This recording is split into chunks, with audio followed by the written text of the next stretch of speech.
The yearly checkup for the Commander-in-Chief, President Trump, is getting set to leave Walter Reed Medical Center, where he had his annual physical this afternoon. We're joined by a cardiologist and author of Women and Cardiovascular Disease. Dr. Kevin Campbell is with us. You know, it's interesting, Doctor, we don't know specifically how the president's examination today went. We haven't received any statement about it.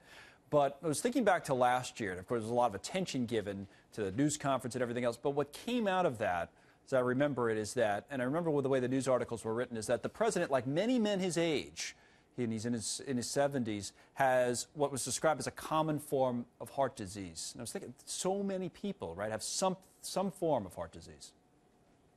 So our president has risk factors for heart disease in that he has high cholesterol. His total cholesterol last year was about 220, and his bad cholesterol, his LDL, was about 140. So he does have risk for that. He also had a CT scan that did show some calcium in his heart artery. So we don't know for sure that he has heart disease, but he certainly has risk for it and evidence that would associate. Okay, so that's the way to, and as we're seeing on the screen now, 121 million or more than that Americans have some form of heart disease, right? So when you have people, say in the president's case, who have risks for it and are, say, in their 70s, that's a manageable condition, obviously, but serious nonetheless. What advice do you usually give them?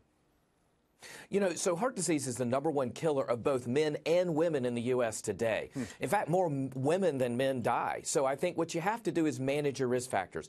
Understand that the risk factors for heart disease are high blood pressure, high cholesterol, family history, smoking, diabetes. These are things that can really put you at risk. So you need to understand if you have those risks and then work with your doctor to modify those risks. On the women, I know you wrote a book about this, Women and Cardiovascular Disease. You point out that is a misconception a lot of people have, that it's actually more prevalent among women than men.